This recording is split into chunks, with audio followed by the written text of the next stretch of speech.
Hello friends and welcome to Mr. Sleepy Science.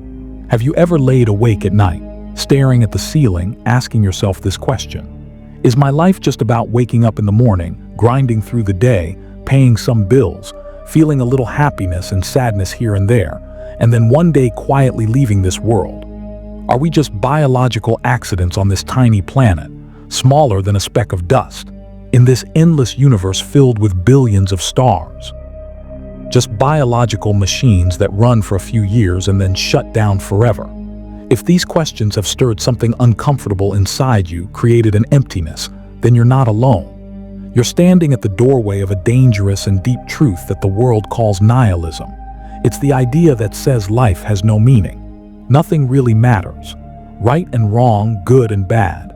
These are all illusions created by the human mind, and in the end, everything becomes nothing.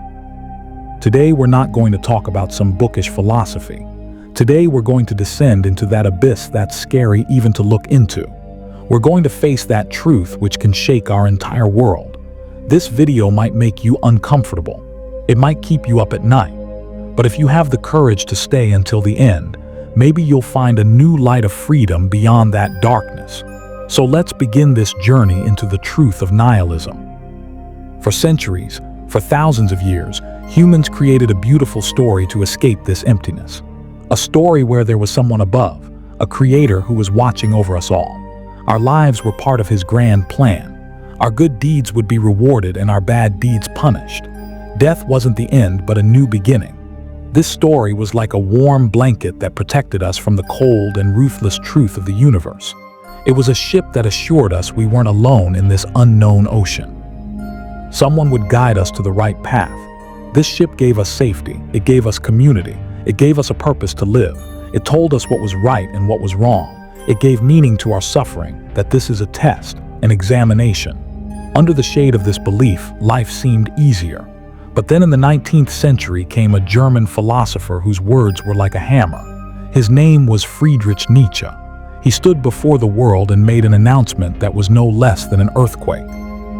He said, "God is dead. God remains dead. And we have killed him." This wasn't a joke. Nietzsche wasn't saying that some person living in the sky had died. He was saying that the wave of science, logic, and modern thinking had shaken the very foundation on which our entire civilization, all our moral values, the entire meaning of our lives was built. We ourselves, by asking questions and demanding proof, had pulled that warm blanket off ourselves and thrown it away. We ourselves pushed that ship away and shouted that we don't need you. And now we stand alone on the shore of that cold, ruthless ocean. That ship is disappearing into the distant darkness, and before us is an endless void and emptiness, the void. Nietzsche had predicted that after the death of God, humanity would fall into a terrible crisis. The name of this crisis is nihilism. When the highest values, the biggest beliefs, lose their own worth. When life has no goal left. When our biggest question, why, has no answer. Imagine you're standing in a desert. There's nothing as far as the eye can see. No direction, no destination, no path. Above is the burning sun and below is endless sand. You don't know where you came from, where you're going, or what the meaning of this journey is. This feeling, this is the first stage of nihilism. The feeling that your life, your hard work, your relationships, your dreams, everything is like footprints in the sand of that desert which one gust of time's wind will erase. Animals and plants seem completely satisfied with this system. They come into this world, do their work, and leave without asking any questions. But we humans, because of our higher intelligence, are cursed to always ask, why? Why am I here? What should I do? What's the purpose of all this? If life has no meaning, if everything is going to become nothing in the end, then why not squeeze every moment of this short life? Why not just focus on pleasing our senses? This is the path of hedonism. These people say, eat, drink, and be merry, for tomorrow we die. This path takes us into a world of endless distractions. Late-night parties, drowning in substances, binge-watching shows, spending hours on social media comparing our lives to others, racing to buy the latest gadgets, the addiction to fast food. These are all ways to suppress the voice of that inner emptiness. It's like noise created to fill that terrifying silence. But this is a thirst that never gets quenched. Every morning after a party feels emptier. Every new phone becomes old within weeks. Every web series leaves an even bigger void when it ends. It's like running on a treadmill. You get tired, you sweat, but you get nowhere. The third path is becoming a slave to big ideologies, slavery to ideologies. When God dies, new gods rise to take his place. These new gods are nationalism, fascism, communism, or any ism that gives you the feeling of being part of a bigger identity and a grand purpose. These ideologies tell you that you're not alone. You're part of a great nation, a great race, or a great revolution. Your life is no longer just yours, but dedicated to a larger goal. They give you enemies to hate and heroes to worship. This is the most dangerous answer to the emptiness of nihilism, because when you hand over your ability to think to someone else, you become ready to do anything. History is witness.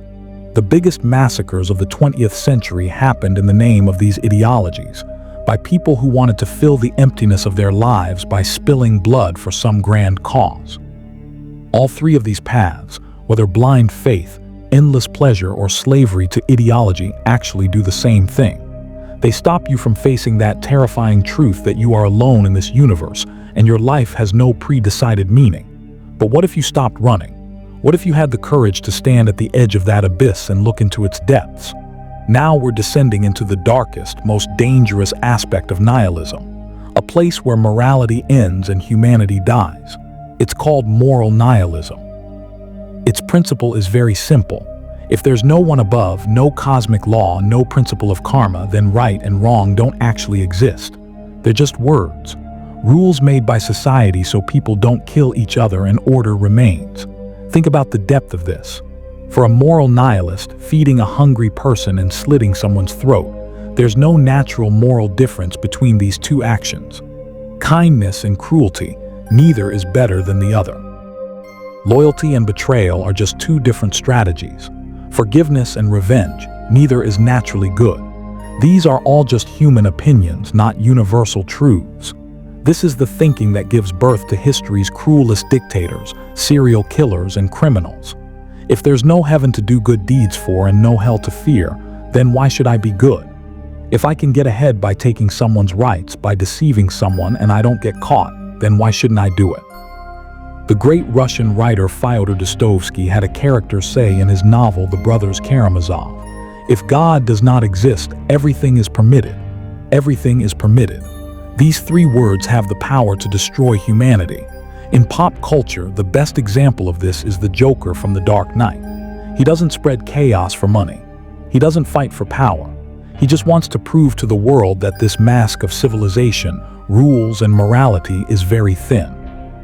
Just one bad day, one push, and any person can become a monster.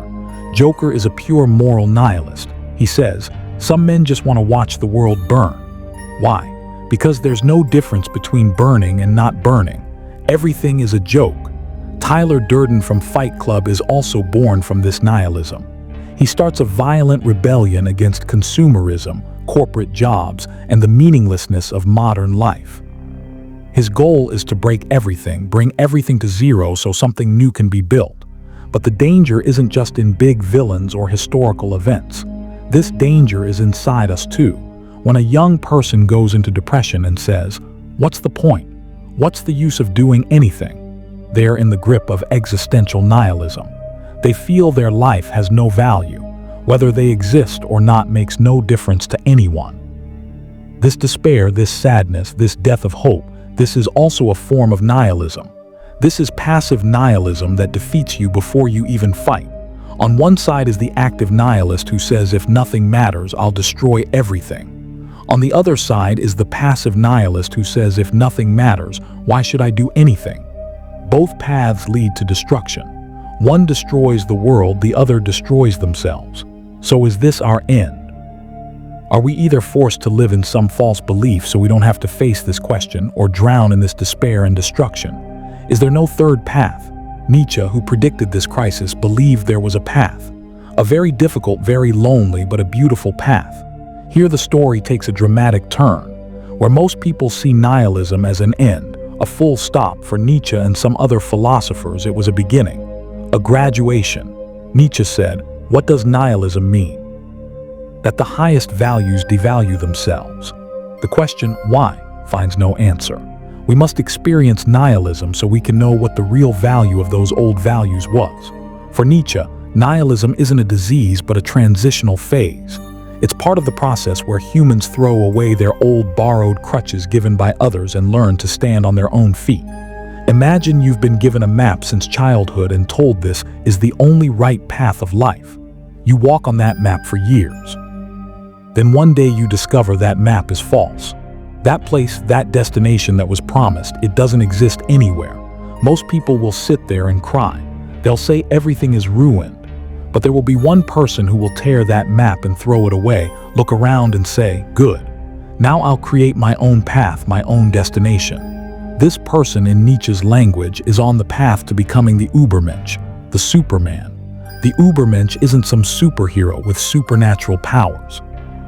The Übermensch is that person who has understood that life has no pre-decided meaning, and instead of being sad about this fact, sees it as an opportunity. He understands that if life is a blank canvas, this isn't something to cry about but to create your masterpiece. He doesn't live by others' rules of right and wrong. He creates his own values. He doesn't live as part of the crowd. He shapes his life like art, like a masterpiece. He doesn't curse his sorrows and difficulties but makes them his strength. He knows he's alone in this universe, and this very loneliness sets him free. He's no longer anyone's slave, not of any god, not of any ideology, not of society. Nihilism says nothing matters. The Übermensch responds, then I'll decide what matters. This is a huge responsibility. Walking with the crowd is easy. Creating your own path is difficult. But this is the biggest challenge and the biggest honor of being human. Another philosopher, Albert Camus, looked at this problem from a different angle. Camus said there's a fundamental conflict in human life. He called it the absurd. What is the absurd? It's the battle between two things: the deep, never-ending desire of humans for life to have meaning, have purpose, and the cold, silent, indifferent truth of the universe that it has no meaning. We scream for meaning and the universe stays silent. This collision is the absurd. Camus said there are three ways to escape this absurd. First, suicide, and the game itself. Camus called this cowardice. Second, philosophical suicide, taking blind faith in some false belief or religion. Camus called this deceiving yourself. Then what's the third path? Camus says the third path is revolt, rebellion, accept the absurd. Yes, life has no meaning. Yes, we'll all die one day. Yes, the universe doesn't care about us. Accept this truth with full courage, and then rebel against it. How? By living life with full intensity. Camus gave the example of Sisyphus from Greek mythology. Sisyphus was punished by the gods to push a heavy boulder up a mountain every day, and as soon as he reached the top, the boulder would roll back down. He had to do this for eternity. This is a completely meaningless, pointless task. It's a symbol of our lives. We work hard every day, and in the end, everything comes back to the same place. But Camus says, we must imagine Sisyphus happy. Why? Because the moment Sisyphus accepts that this is his reality and puts all his strength, all his focus into the work of pushing that boulder, he becomes more powerful than the gods. He transforms his punishment into his work. His rebellion is in living his pointless task completely. For us, this means stop looking for the meaning of life and start living life. Instead of being depressed that everything is meaningless, be happy that you're free to do anything. You don't need to walk on anyone else's path. Every moment, every experience, every happiness, every sorrow, everything is precious. Not because it's part of some bigger purpose, but because it simply is, and you have these few years to feel it. So now we come back to the same question we started with. If nothing matters, why do we live? Now we have some possible answers. One answer is to believe in some story so we don't have to face this question. Another answer is to drown in despair or set out to destroy the world. But there's a third, harder, and more beautiful answer too. Maybe life has no meaning, and this isn't a curse but a blessing. It's a blank book and the pen is in your hand. Other people will tell you what to write. Society, family, religion, country, everyone will give you their ready-made stories. But you have the freedom to choose to write your own story. This can also be connected to a deep principle of Indian philosophy. The Gita has the principle of nishkama karma. Do your work without worrying about the results. One meaning of this is, don't do work for some external purpose or outcome. Do it for the joy of doing that work. The purpose of living isn't to reach some destination, but to take every step of the journey with full awareness and joy. This is a powerful answer to the darkness of nihilism. When you do your work without caring about the result, you become free from the fear of meaninglessness. Your work itself becomes your reward. So now the ball is in your court. What will you do when you see the emptiness of your life? Will you run away from that void in fear and take shelter in some old comfortable lie? Will you, in anger at that void, harm the world or yourself? Or will you see that void as a canvas on which no one has created anything before, and now you have the chance to paint with your colors, your imagination, your dreams, that picture you always wanted to create? This path isn't easy. On this path, you don't get a guidebook. You have to make your own decisions, learn from your own mistakes, and celebrate your victories alone too. This freedom is scary, but this is true freedom.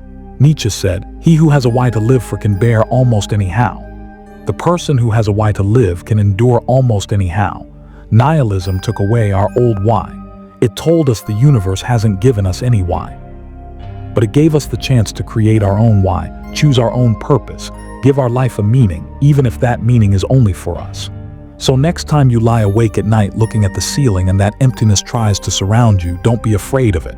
Look it in the eyes and say, yes, you're here, I know, but now I'm the author of this story. Maybe life has no pre-decided meaning, and maybe that's its most beautiful and liberating thing, because now you're free to forge your own meaning. Thanks for watching. If this video made you think, please like it and share it with those friends who stay tangled in life's big questions. And definitely tell me in the comments what life's meaning is for you. Don't forget to subscribe to Mr. Sleepy Science, because we'll keep searching for answers to such deep questions. See you in the next video. Thank you very much.